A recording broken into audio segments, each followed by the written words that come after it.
quickly, and we can't just say, okay, Human Resources is going to answer a question about the county attorney's office, and we'll take 6 weeks to maybe give you an answer, which isn't really the answer, where Cass County can do it in 3 days.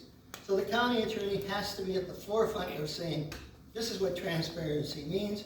These are the records, not of the county, not of the department. They're generated, they are public records, they belong to everyone in this county, and we need to do everything we can that when they make a request, it's answered, and it's answered in a timely manner. Okay, Danny, same question. Government transparency seems to be a recurring issue throughout government. What can be done to make the county attorney's office more transparent? I think the county attorney's office is pretty transparent. I talked about data requests, and Mr. Dimich made some comments here that are not entirely accurate. All government data is presumed public. That is the law.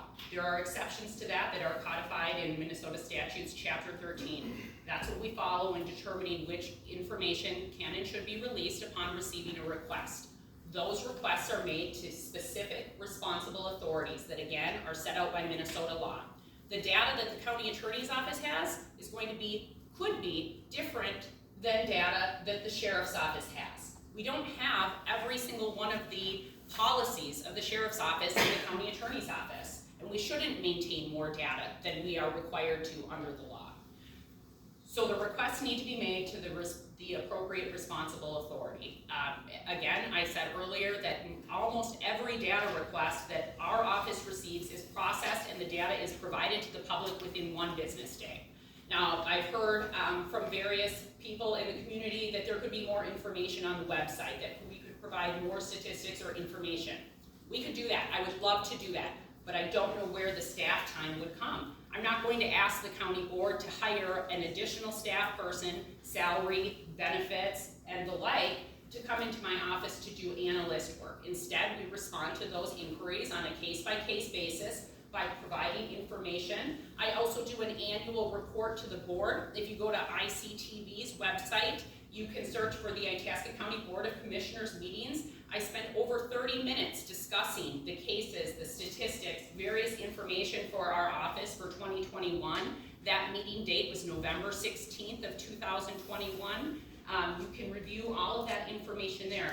Additionally, I work to go out to the community and provide information, speaking engagements, both at local schools and community groups. I've yet to receive an invitation to one of these groups that we've declined. I think it's very important to go out into the community and share the work that we do and educate about what the role of a county attorney is and isn't, because we can only do the work that we are authorized to do under the Minnesota laws. Thank you. Okay, thank you. And again, Maddie, you can Sure. first shot at this one. All right. Because you get lots of exercise. Yes. Under current law, a county attorney can ask the state attorney general to handle a case or ask for help, such as when an officer is involved in a shooting. The governor may also order the state attorney general to take over a case. Some county attorneys have expressed deep reservations over relinquishing their powers to prosecute. What would be your stand on a similar issue? Well, it's an interesting conversation and one that I really see a difference between greater Minnesota, whether it's northern Minnesota or our southwestern areas and the rural, or the urban counties, the Hennepin County, Ramsey County, whatever. My fellow county attorneys that are in outstate Minnesota on large part agree with me. We were elected to do this job. It is my obligation to you, the voters, to handle each and every case that comes through our door. Whether there's ultimately a referral to a conflict attorney or the Attorney General's office would fall underneath our discretion. I believe that we can carry out the duties of the office in the Itasca County Attorney's office for the most part. Most of my counterparts are not referring these cases to the Attorney General. That said, there are specific cases where the Attorney General's office does regularly help smaller counties. For example, Cook County ended up with, I think, 3 appeals to the Minnesota Court of Appeals earlier this year. They had a homicide, which they almost never encounter, and a number of other serious felony cases walk in the door basically at the same time. And they have no choice but to respond to that, and the Attorney General's office assisted there. We have cases at the County Attorney's office here in Itasca County Where we go to jury trial on a case, there is an appeal, which is an extensive amount of work, going through all of the court records, writing briefs, bringing them to the Court of Appeals, and sometimes the Minnesota Supreme Court. The Attorney General's office has an appeals division where they will review those cases in which the underlying county attorney does go to jury trial, and they will handle the brief writing process. So we utilize that service from time to time. But in terms of turning over my prosecutorial duties to the Attorney General's office, I'm not prepared to just say that I would do that. Might there be a specific case? Yes. Do I want the governor to order me to turn over a case? No. I want to carry out the job that I was voted to do for the rest of this term and into my next term as well. Okay, thank you. John, same question. Under current law, a county attorney can ask the state attorney general to handle a case or ask for help, such as when an officer is involved in the shooting. The governor may also order the state attorney general to take over a case. Some county attorneys express deep reservation over relinquishing their powers to prosecute. What is your stand on this issue? My opinion is that we need to reach out to those other sources. The Minnesota Attorney General is a major player in the criminal justice system, has the staffing, the expertise. We need to use that. We don't need to be blinded by our own beliefs that we can handle things. And when there are officer shootings, that's not something we would be handling, or should we even attempt to handle. One of the criticisms I have is that we have a conflict case, it's got to go to Cass County or Beltrami County. We work with 86 other county attorneys, we build relationships. We could go to a county farther away, ask them to review it, and know that our citizens will be more satisfied that it was in fact an impartial review than what we're doing now. You know, I can call up the Minneapolis City Attorney when I have city attorney questions, and they'll help me. So I know it's available. I think we just need to use outside resources when it's appropriate, because the bottom line is we want prosecutions, we want things to be done so justice is done.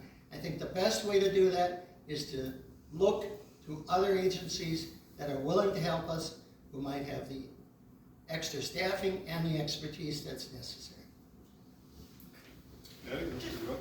Yes, thank you. I just want to clarify a couple things. The Attorney General's office is not a major player in the criminal justice system. For decades, they've had a minute staff assigned to criminal prosecution. Until just recently, they had one criminal prosecutor. And you heard in the news the Attorney General going to the legislature and asking for additional funds for criminal prosecutors to help county attorneys around the state of Minnesota. Only within the last 2 years has that criminal prosecution staffing been increased to a whopping staff of 3 to assist the entire state of Minnesota. This is not a major player in the criminal justice system. And when we're talking about conflict cases, all elected county attorneys take an oath. Every attorney in Minnesota takes an oath, but we swear to uphold the Constitution, to carry out the laws of the state of Minnesota, and I trust that my counterparts in northern Minnesota, central Minnesota, do that in every case that they review. So when I'm sending out a conflict case, of course I rotate those cases in a geographic area where it's convenient for that attorney and those taxpayers of that assisting county to make the trip, to travel to court. Tomorrow morning I have an attorney who's starting a jury trial in a neighboring county. I've tried a jury trial in a neighboring county for a county who had a conflict. I'm not going to ask someone from Hennepin County, nor would I want someone from Hennepin County to come up here to Itasca County to represent the interests of the people who live here. I trust that my counterparts who are close to us can do the same. John, you wish to say that? No. Okay. They don't have This an question integrity. is John's. Do you feel the county attorney should use their position for political promotion or posturing, or does it need to be truly nonpartisan? By definition, it is nonpartisan. I believe strongly that it is nonpartisan, and that means that we do not get involved in the political side of issues, nor do I believe, and it bothers me that in the last 2 elections, a lot of their staff became part of the elected process of county attorney. That should never be. They represent the county. They have a duty to justice. They have duty to represent unbiased. I don't see how getting involved in politics can do anything but lower the view of our people in our county as to the county attorney's office. Maddie, same question? Absolutely nonpartisan, and I'm sure that I've lost some votes on this question when people really push me and say, either one, you're lying and you just don't want to tell me the truth, or two, you must be the opposite what I believe in. And I tell constituents regularly, I want you to have confidence that my office will treat your case exactly the same, whether you're a defendant, a victim, someone who's been harmed with crime, someone whose children have been removed from their home, that we are treating you the same, whether you're a member of Itasca County GOP or Itasca County DFL. I don't care what groups you subscribe to, who you voted for, you should have the confidence that each and every single case that comes into our office will be treated the same based upon the facts in the case and the applicable law. With respect to staff members supporting me, I think that's great. I think that they want me to be their boss. And that's why they show up and do that outside of work, after hours. There's absolutely no pressure placed upon my staff to participate in my campaign, to come to events, to come here to this forum tonight as private citizens, to hear who the candidates are, what they stand for. By golly, every employee in the county should have the ability and the right to go become informed about candidates, exercise their right, and support any candidate they want, whether it's my office or a different elected office. That's what I would tell a department head who was asking me that question. I'm not about to tread on any county employee's rights about who they can or can't support or what events they can go to on their own time. Okay, thank you. Maddie, you get this one? Is it time for cameras in the courtroom? If so, why? And if not, why? Another really hot topic in the state of Minnesota. So, show of hands, did people watch the George Floyd trial? No? That was very interesting. That was an experiment in the state of Minnesota. Judge Cahill in that case actually gave me my first job out of law school. He was the chief judge of Hennepin County, largest judicial district in Minnesota. He hired me. I worked with him regularly. I think he's a smart man. I think he was an excellent prosecutor, and I think he ran that trial in a very controlled method, which was great to see. And so it was a good example of how cases can go in Minnesota. That said, I'm really sensitive to some issues. Victims of sex cases, children in cases, families of victims, families of people who are deceased in cases. We are encountering these people at some of the lowest moments of their life. And currently, the rules in Minnesota say that there are certain procedural stages a case has to hit. So it can't be before a sentencing hearing, and then you have to get the written permission of any witnesses and victims who may be testifying during those hearings that they consent to the broadcast. So after the George Floyd trial, the state of Minnesota judicial branch discussed this a little bit more. We've got prosecutors and victim groups all across the spectrum on this issue. I really tend to agree that there should be privacy and protection in place for victims of crimes and their families in certain instances.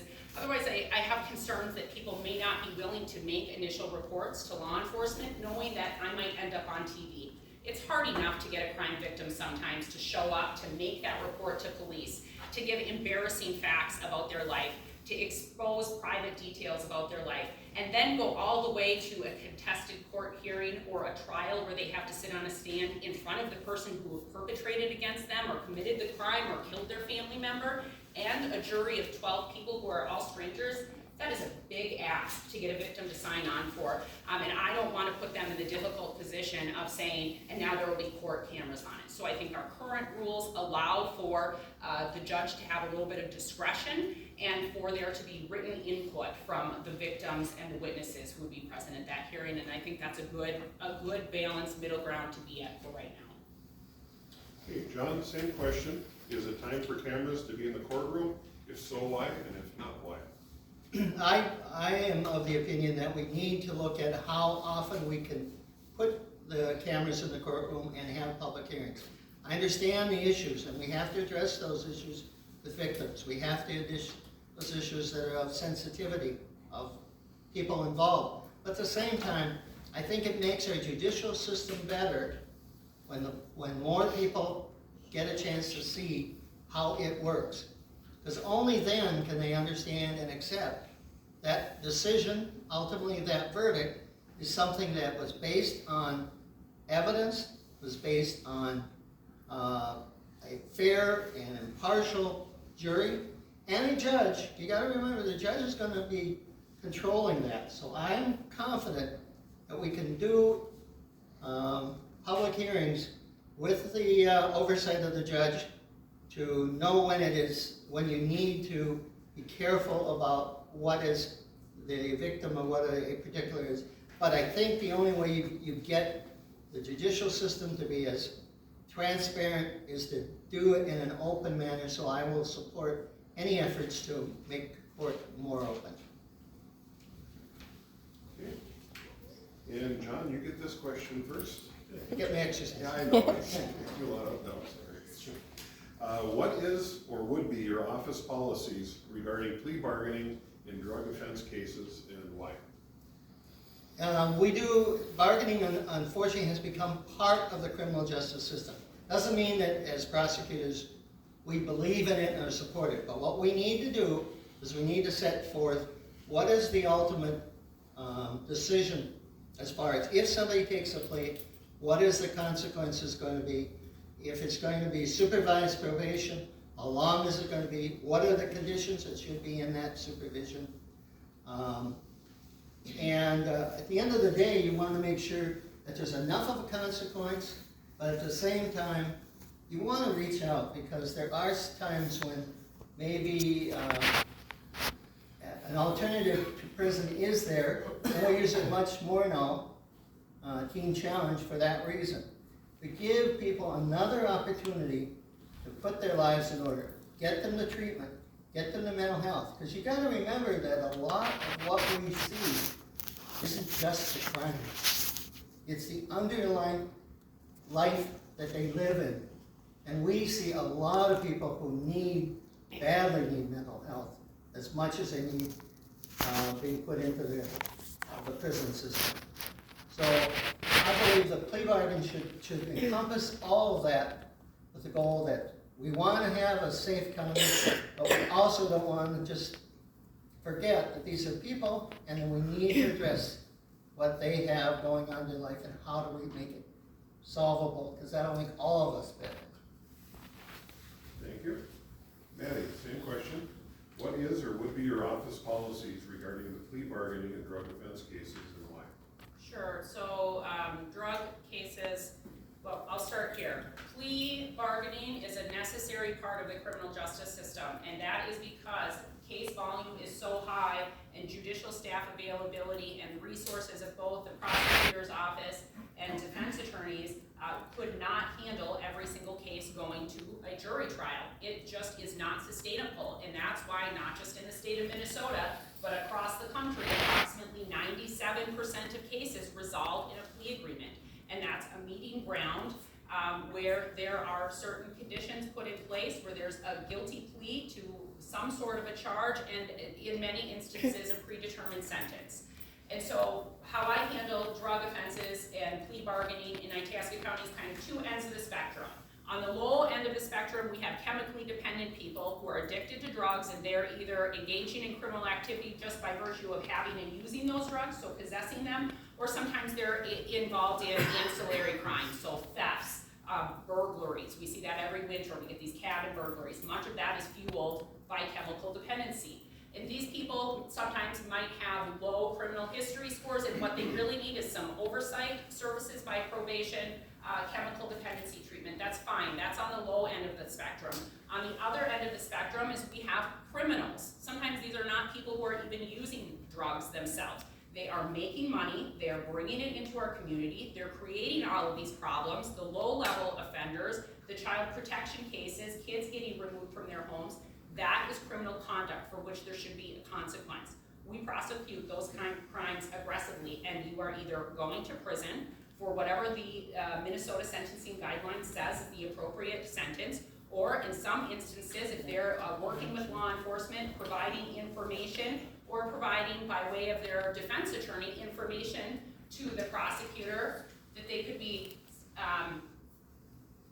that there are extraordinary circumstances. We sometimes will consider a program called Minnesota Teen Challenge. It is a 13-month residential program. A person must live there. It's a Christian-based program. It includes mental illness and chemical dependency treatment. And even when they go on that program, the prison sentence is hanging over their head. So not only do they complete the 13-month residential program, they also must go on probation for a period of time, typically 5 years, and continue to be successful. If not, we would seek revocation of their probation and execute those sentences by going to prison. So those are the two prongs that we take at the county attorney's office. Okay, we'll be able to do, I believe, one more question off of this list, and then we'll move to questions from the audience. Again, questions from the audience need to be written down. If a topic has been covered, hopefully it's been satisfactory. If it hasn't been covered satisfactory, please write your question, and after this one, they'll come and they'll collect them, and then we'll start on your questions. This one is back to Maddie. What programs and policies would you like to implement as county attorney to reduce crime and increase public safety in Itasca County?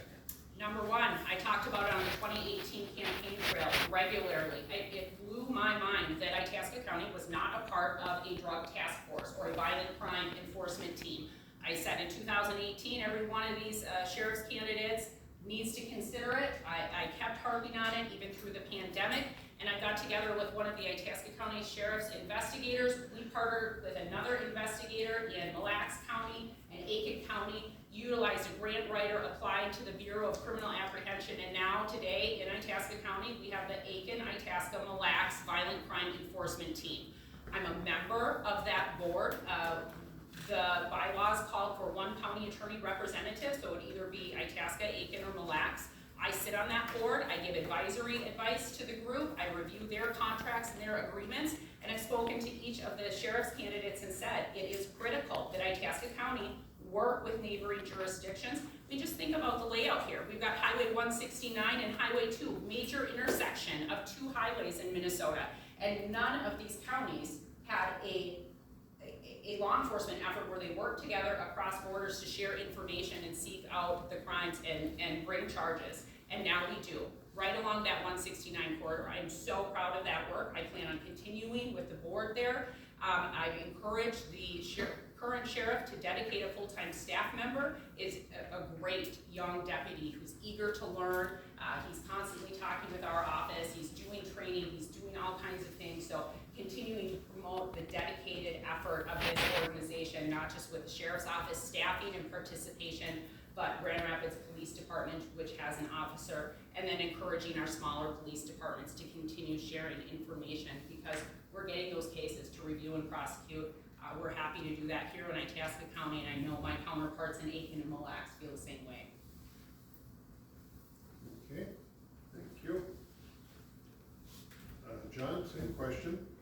What programs and policies would you implement as county attorney to reduce crime and increase public safety in Itasca County? I think I'm going to piggyback and say the program that they have there is a new one. I have advocated as far back as 2018, why do we not also reach out to the Lake Superior Task Force? Because I know in Nashwauk and Keewatin, we use them. They're a valuable part of the prosecution on the Eastern Range. You gotta remember, there's a port where those drugs can go through and follow. I also don't understand why we've never reached out to the west, to the Beltrami and to the native areas west of us, to also have that task force, because there's been one there for a long time. We really want to stop drug crime and drug trafficking. There are two others that we simply ignore. I hope that the new sheriff will agree that we need to reach out to all of them. One of the things I just too want to mention, I'm disappointed because I thought 4 years ago we'd get a veterans court. We didn't get a veterans court. Fluid County has an active veterans court.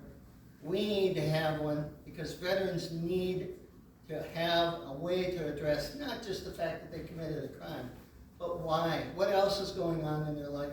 Let's get to all the things that happen in service-related times, and whether it's an illness, whether it's mental illness, or any other. Is it chemical use? Is it isolation? Depression? What is going on? And I think the Veterans Court would be a way of saying, let's just not put them in the criminal justice system first. Let's get them over to a court, get them the things they need. If it doesn't work, well then we still have the consequence that was there. But let's try something. And that would, I believe, also reduce crime in this county. Just a quick response. Sure. Sure, so just a piece of education for the audience. A county can participate in one drug task force or violent crime task force. We do that with the task force that was created just this year. We would not also be a member of the adjoining task forces. That's not how the organization structure and the funding from the state is set up. However, that task force can participate and communicate with those other BCA-funded task forces that Mr. Dimich mentioned, both on the east and west of Itasca County. The AIM VSAT is aware of that, and that's work that they currently do. With respect to a Veterans Court, I did also talk about a Veterans Court. I would love to have a Veterans Court here. The pandemic put a halt on gathering information because it doesn't make sense to me to utilize taxpayer dollars and resources to fund a court that we don't know that we even have the capacity to sustain. So I have instead partnered with the heads of probation to verify that they are supportive and on board. I've worked with our other problem-solving court here in Itasca County that I am a team member of, the Itasca County Wellness Court, and have the support of the team to explore if an add-on calendar that could have anywhere from 1 to, I don't know if we'd ever even get to 5 offenders for Veterans Court could participate. So it's still in exploratory stages. And my office also complies with the new Minnesota statute that has requirements for sentencing, Minnesota Sentencing, Veteran Sentencing Act, where we would defer certain crimes for eligible veterans. Okay, thank you. We have, I think, 18 questions here. We will not get through all of the questions by the end of the time. So that everyone knows, I'm just gonna start at the top of the stack and I'm gonna work through. Again, first one, John, can you respond to this one? Can you tell the audience the appropriate dollar total of fines collected the past 2 years by people charged with criminal activities to the private property of Enbridge Energy? I cannot tell you. We had, the county attorney dealt with one case that I was not involved with, which was in Blackberry.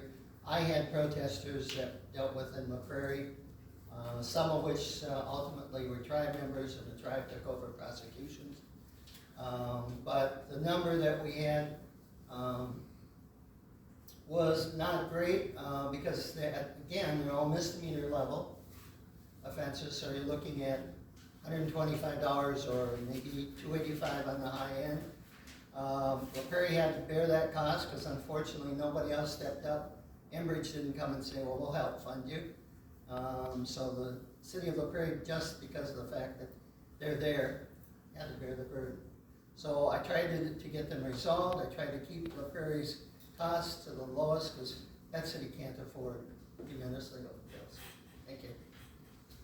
Abby, same question. Can you tell the audience the approximate dollar total of fines collected the past 2 years by the people charged with criminal activities to the private property of Enbridge Energy? So no, I can't tell you the exact amount of fines, but I can tell you that my office received case referrals for 4 individuals out in the Blackberry area for interfering with pipeline property out there. Those are the 4 cases that the county attorney's office received referrals on and prosecuted.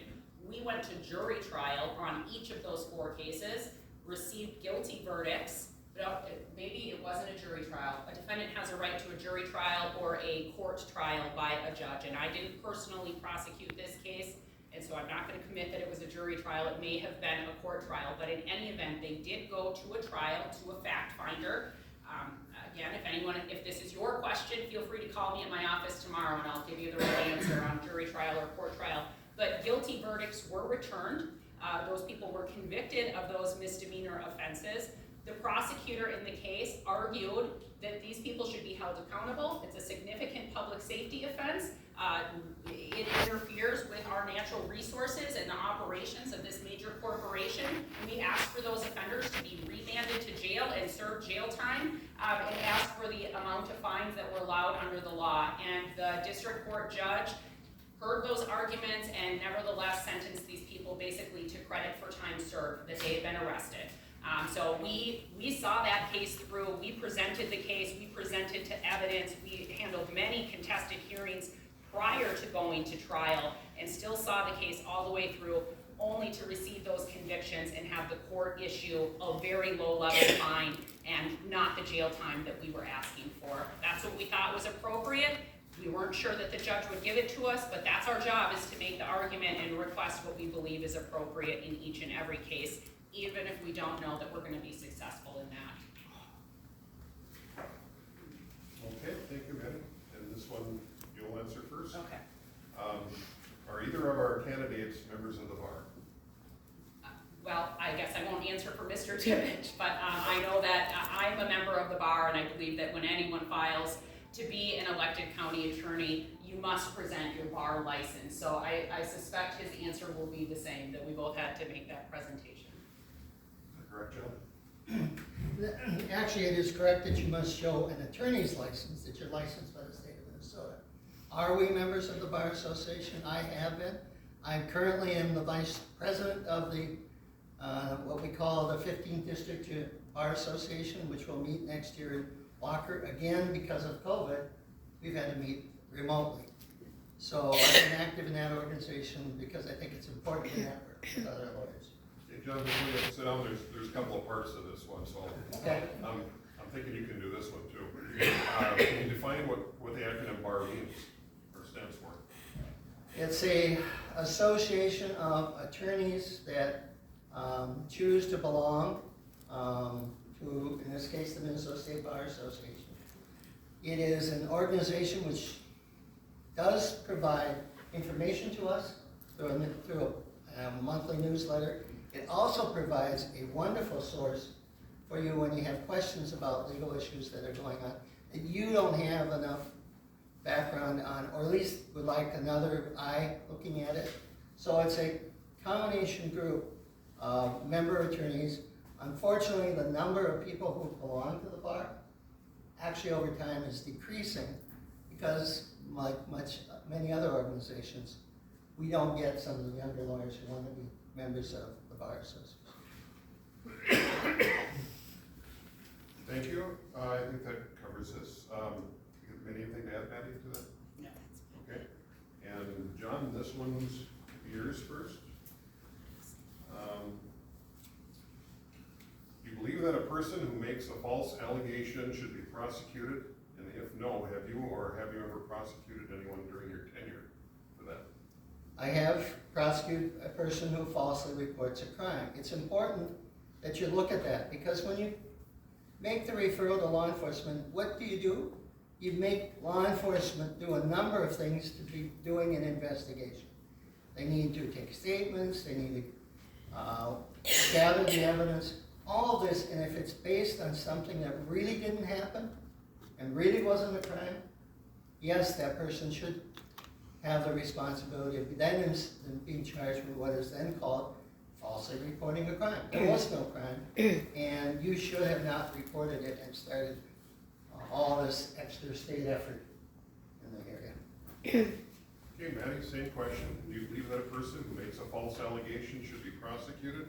And if no, have you or did you ever prosecute anyone during your tenure for this? I can think of a couple cases where my office has filed falsely reporting of crime charges. I think just like any other case, you have to look at the specific facts that are presented and the applicable law. And if there's something underlying going on, like the person is mentally ill, we would take the information from law enforcement, discuss with the officer if bringing criminal charges was really in the best interest of that person, and maybe make a referral to the vulnerable adult section in Health and Human Services or commitment or something like that. So I can see a case there where maybe we wouldn't charge it. I can think of another example where we have charged it, and this was an individual who's now charged with DWI, fleeing in a motor vehicle. This is a recent event that happened in Grand Rapids.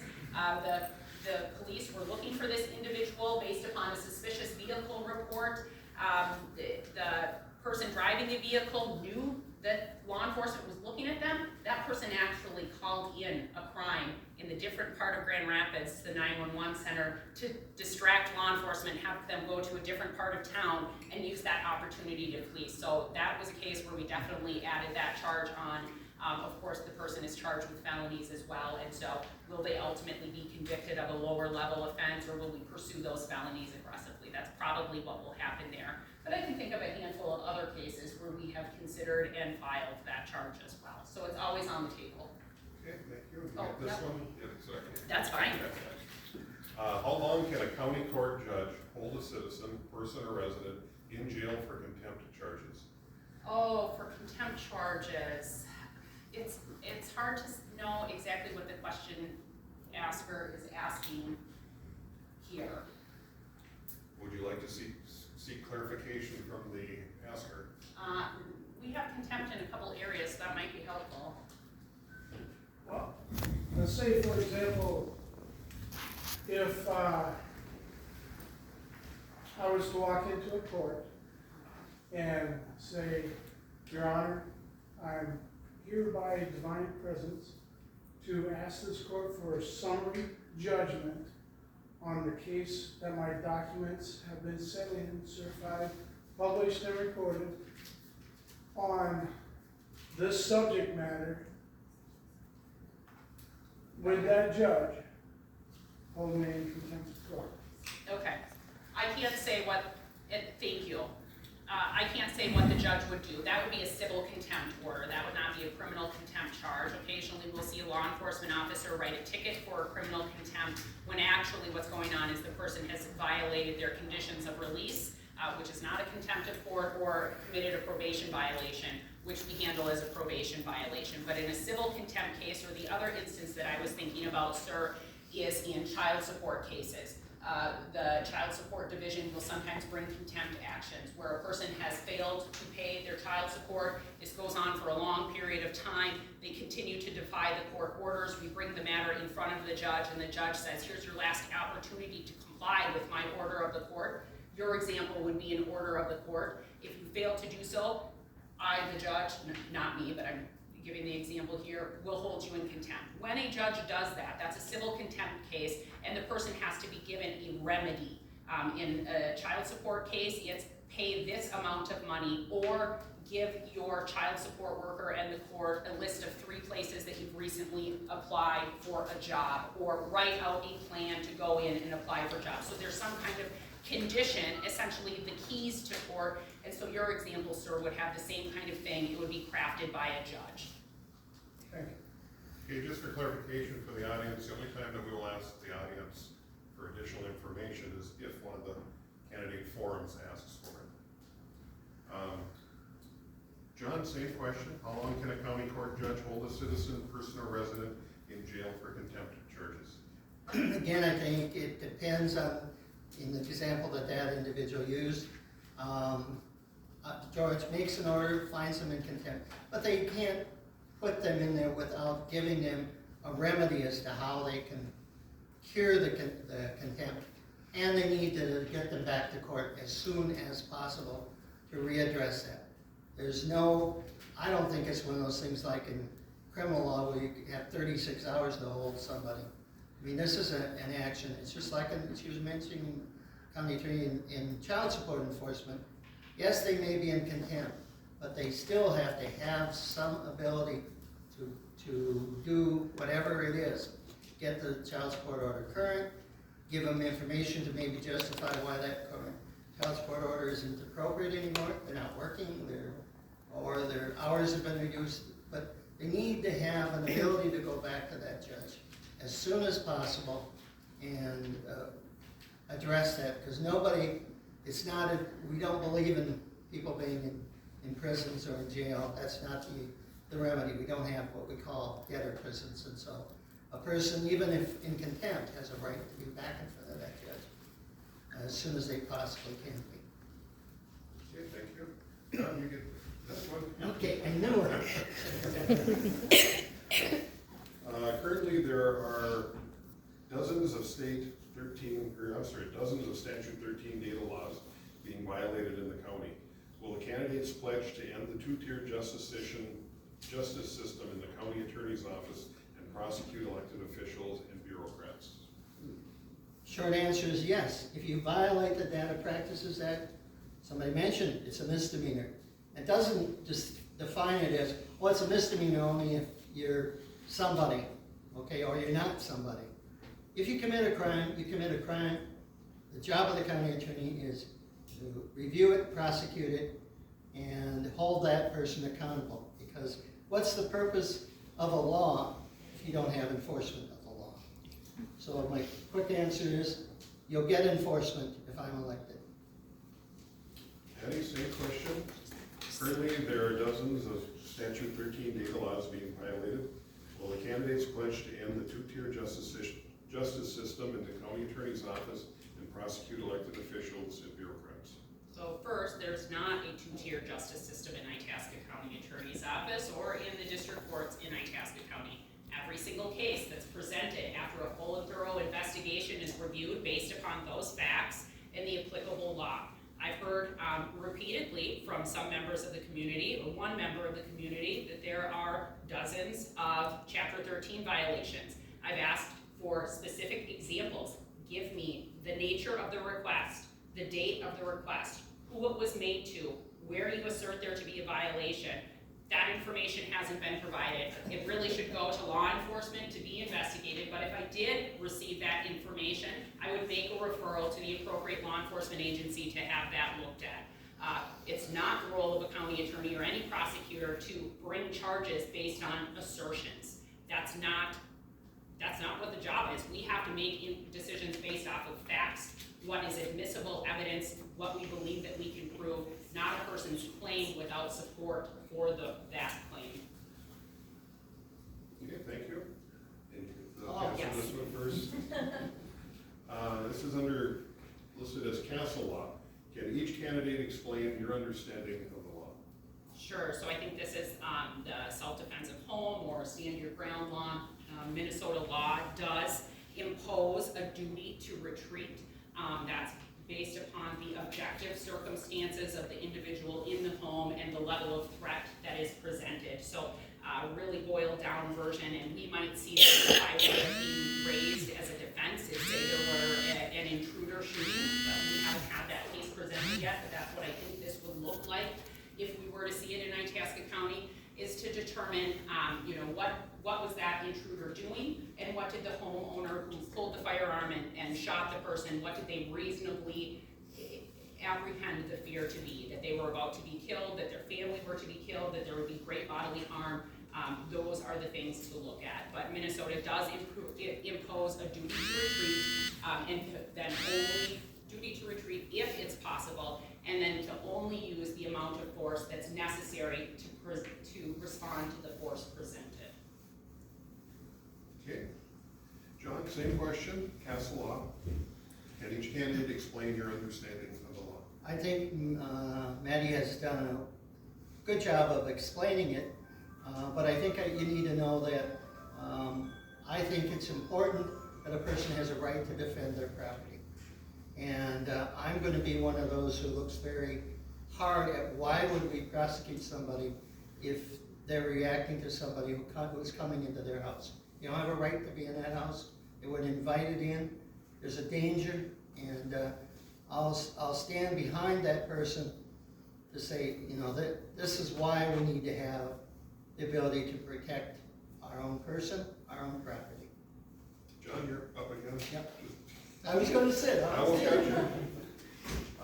Would you be willing to accept a blind review on one of your cold cases by an outside agency that specializes in prosecutions of sexual assault free of charge? And if not, why? I have been very familiar with a case where somebody got the assistance of the Attorney General's office to do such a blind review with another county attorney's office in the cities.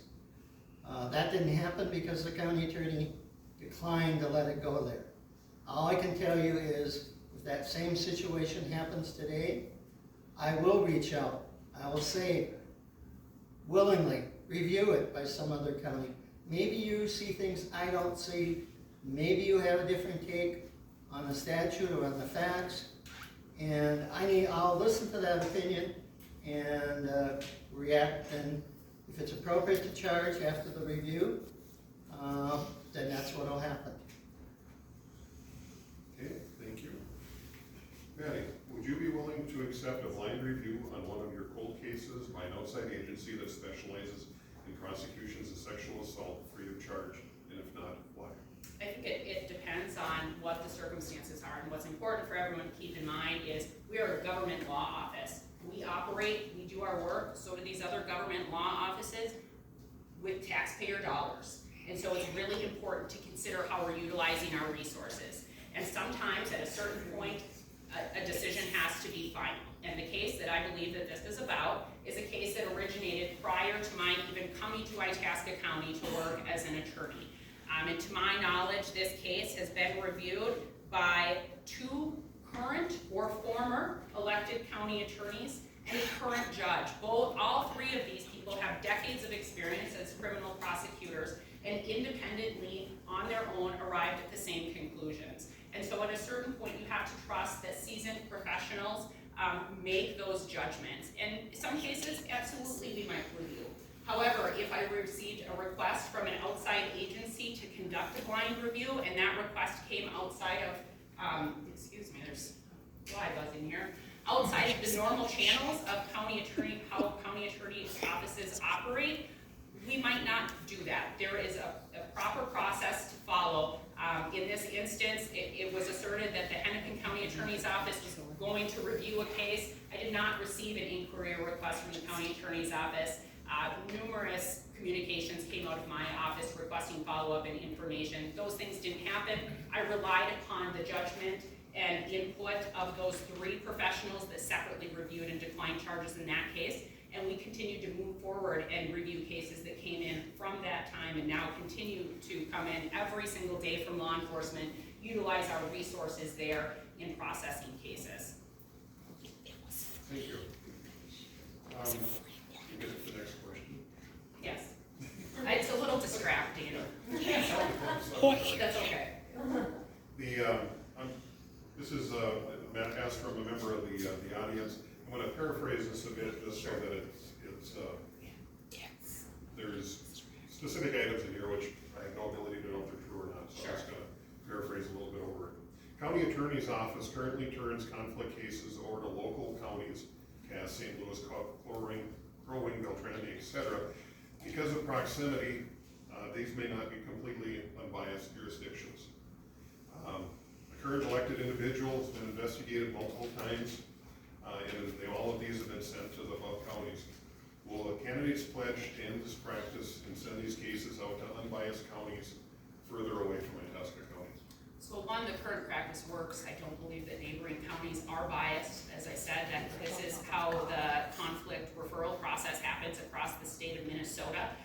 All county attorneys' offices are very, very busy. It can be a big ask to ask another county to take on a conflict case, so you do it based upon availability. If someone just had a homicide in their jurisdiction, they're probably not going to be available to do a conflict review for your office. And so we kind of rotate cases generally within our geographic area, and every one of my brother and sister elected county attorneys extends the favor just as we do in return. I've prosecuted a police officer from the International Falls Police Department, prosecuted that case myself to conviction. I never felt conflicted. I never felt any allegiance to the Coochin County attorney. I'm prosecuting that now former police officer for a different offense because it was a conflict once. It would be a conflict for Coochin County Attorney's Office to handle it now.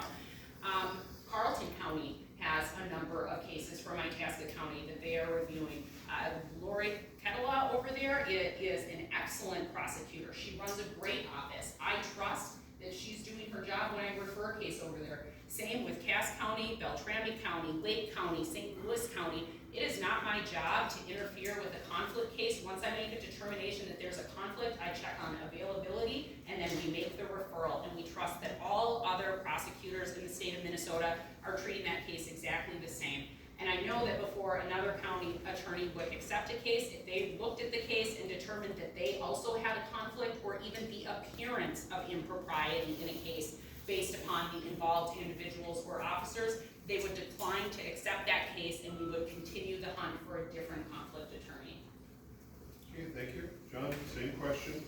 County Attorney's Office currently turns over conflict cases to local counties such as Cass, St. Louis, Cronin, Beltrami, etc. Because of location and proximity, these may not be completely unbiased. Current elected official has been investigated multiple times, and those conflict cases have been referred to the above listed counties. Will the candidates pledge to end this practice and send these cases out to unbiased counties further away from Itasca County? That's one you don't have to worry about. I will pledge today that we will reach out to other counties farther distance away, and we will send those referrals, because frankly, I appreciate that the county attorneys around us, not saying they're not attorneys, but I have concerns, and I think the public has concerns as to how are we getting a true unbiased report if we're always intermingling, sending things from a short distance. I don't believe it's gonna be a fair one if an elected official is being invested in by somebody in Cass County or Carleton County. No, we need to get that off to the cities. We've got how many county attorneys down there in the metro area or in St. Cloud or Rochester? They'd be willing, I know they would be willing to do it because we'll build, and I will build that relationship so they know that I'll make that referral, and then I know or have a better confidence to know that the decision they make will be based on the law, on the facts, and no other considerations other than it should be charged and why it should be charged, and then do the charging. And if it's not, I am also confident that they'll say the same thing. Just a quick response. Yes. In terms of sending cases down to the metro area, Ramsey County is not prosecuting cases that arise or originate out of traffic stops. I don't think that's what the people of Itasca County want. That's not what I want as a criminal prosecutor. If an officer makes a stop and there is contraband, large amount of drugs found in the vehicle, that case should be prosecuted.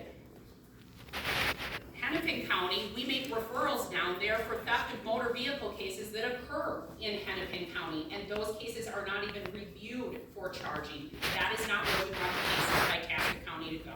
Instead, it's best to utilize our neighboring people who follow the law, review the facts, and have relationships, know what their obligations are. I don't think that the people of Itasca County want the metro area making decisions for them on matters of prosecution. I asked that question and specifically asked about elected officials and the bureaucracy, not car theft or anything like that. And we had a cop-on-cop crime in Grand Rapids. It was sent to Cass County. If any one of us would have slapped a cop and brandished a loaded weapon, we either would be lying in a pool of our own blood or we would be in jail right now. And it did not happen. And that case should be re-referred to another county, but she refuses to do it. Again, this is not a debate with the members of the audience. This is for the candidates to answer questions from the public as well as they can. Next question, John, is for you. What is your practice to ensure information is not being released to the public that is not public data yet? I am aware of that if there's criminal and it's still under investigation, we can't release it. But at least I would tell you that that's why I'm not releasing it, and give you an estimate as to when we'll make a decision as to charging or not charging it. And once it's charged, a lot of that becomes public. If it's not charged, it becomes public. Again, there are certain kinds of evidence that you can't get because it might be in litigation, or it might be something dealing with labor. But we need to tell people why and give them an estimate of where it's going, how long it might take before they can get their answer. Because there is a point where I think that information should be released to the public. Manny, same question. What is your practice to ensure information is not being released to the public that is not public data yet? It's governed by the statutes in the state of Minnesota, Chapter 13. Again, government data is presumed public, but there are exceptions. Active criminal justice investigative data is one of those items that is protected. And so we have Itasca County data policy on it, we have annual training that occurs, and then we have our case management software that controls a lot of it. Again, if we were to receive a data request, we would respond with the data that was appropriate to that request at the time that it was made. Thank you. We are within 10 minutes of 8 o'clock when this will conclude. Each candidate has 5 minutes to do a summary. Sir, I had asked before, that you never told me it has to be in writing, and I've got these papers I'd like to give to each one of them. If you have something that you're just delivering to them, that's fine. I'd like. After. Yeah, let's let them finish their remarks and then we can give them to them, okay? So 5 minutes each, if you wanna take a drink of water, if you wanna stand up, sit down, it's up to you. 5 minutes each for closing statements. And then we'll have party gifts. Thank you. Thank you. So first and foremost, thank you to the group for organizing. Very much appreciated to have the opportunity to speak to voters. I've been doing it for months on the campaign trail, and I've been speaking to constituents since day one of taking the office. I regularly have people come to the office, place phone calls, send emails or letters, and I do my very best to respond to each and every one of those in a timely manner. I've made my personal cell phone number available out there in the community. I encourage people to reach out to me with the questions or concerns that they have. So I'm asking for your vote to re-elect me as Itasca County Attorney. I showed up on day one understanding the job, and that's because I work there now. I worked there in 2018 and the years leading up to that, doing everything from child protection, child support, contract review, tax appeals, developing policies with Road and Bridge, working with law enforcement, providing law enforcement training, reviewing, charging, prosecuting cases, bringing convictions after presenting cases to juries. I've argued at the Minnesota Supreme Court. Some lawyers in Minnesota, a good number of lawyers in Minnesota, never do it. It's our highest court. I've been there. I received a favorable opinion that positively impacted the state of the law in the state of Minnesota. I'm here and I want to be your representative because I want our community to be safe. If there is conduct in the community that is wrongful, that is illegal, that presents a public safety risk, and we have the evidence to prosecute those crimes, we are getting convictions. That's what we are about at the county attorney's office. Disposition is different.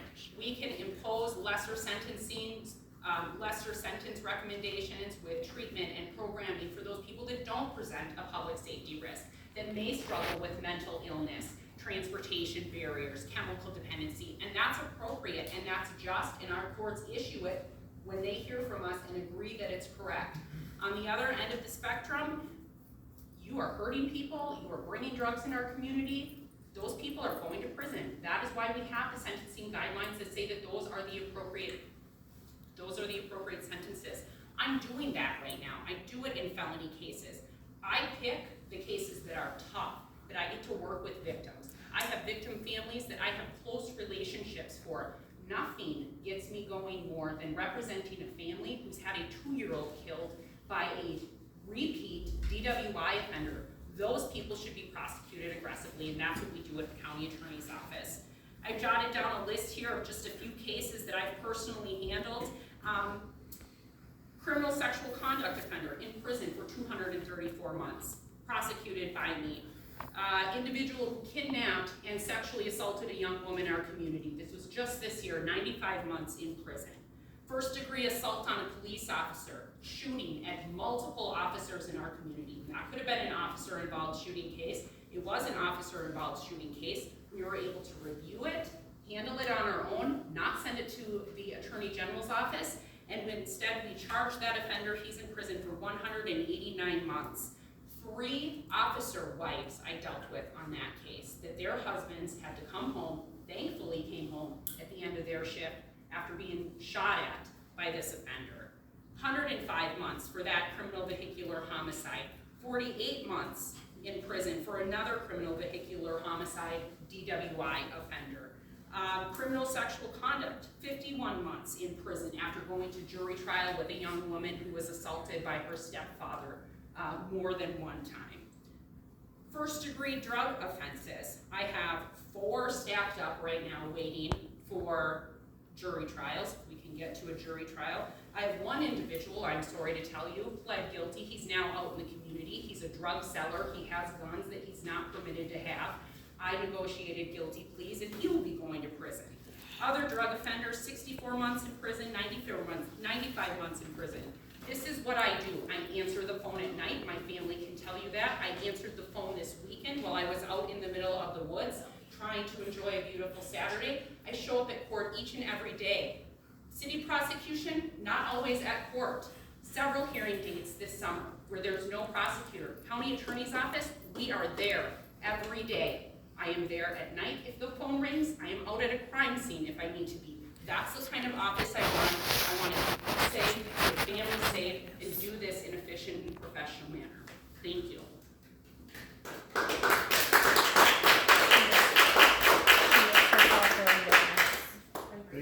Thank you, Maddie. John? Thank you. I'm running for county attorney because, first of all, I believe that we have to reduce the cost of government. And one of the ways we're going to do it is reduce the number of people in offices. You know, just in April of before the election started, they were down to 7 attorneys. Could they have waited and not filled them? No, they couldn't have. They had to fill them immediately with 2 more staff people. I've shown through court documents that they had 2,088 cases in 1993, and we could do that with 4 attorneys. Now, 42 cases less, they do it with 9. There's something wrong with that. We have 5 attorneys in the criminal justice system assigned to the civil, and then juvenile and the other child support doesn't get much. But why does child support go from 220 cases in 1993 to 90? Why is it dropping? Cases are dropping, but staff is not dropping. And in the same time that we're doing this, $53,000 in overtime was authorized last year. Almost $12,000 of which is for one attorney who primarily was working at home. This is the kind of thing we have to work for. Now we're going back to court. 2 times in the last month, I've gone to court when there's 9 attorneys, 9 defendants, and 11 defendants. A couple of them, I had cases with them. We have 3 attorneys in that courtroom from the county attorney's office, 3 assistants. We couldn't send one with a direction. They know what the proposed agreements are. They're in writing, they're on their computer. It's the kind of what I call lack of leadership. But it's the lack of leadership that permeates the whole county. That's why we don't have a good, solid transparency and why data practices gets so little attention. It's why at county board meetings, the county attorney is sitting there not participating and letting the county administrator, who's not a lawyer, run that board meeting. There are legal decisions being made and only the county attorney. Remember, you're hiring somebody. You are the only people in Itasca County who get to choose the sheriff, the county attorney, and the auditor treasurer, because you want somebody who is independent. And the only way you're going to get that is somebody who is willing to stand up. I say change needs to happen. Change needs to, we're going to have 3 commissioners. It's a time for government to look towards living within a budget. And it has to start somewhere, and I think one place it needs to start is the county attorney. So I thank you all for listening to me tonight, and I ask you all to consider me on November 8th as your candidate for Itasca County Attorney. Maybe have a list of all of this. Yeah, you can bring them up. Just, In Itasca County, we get taxed $1,705,687 for unorganized township roads. There are none. I am giving you these papers, now you knowingly know how do we get to resolve this. Thank you. In my unorganized township, we have not even a half-mile of roads. We get taxed for unorganized townships, we get taxed for county roads. There aren't there. I want to thank Get everybody ripped for off. coming. Having high qualified candidates like this is really something that's great for Itasca County. So thank you both for coming. Actually, for all of you, for coming tonight, for spending the time, for educating yourself, for seeing the differences. It's your choice. Thank you very much for coming. You got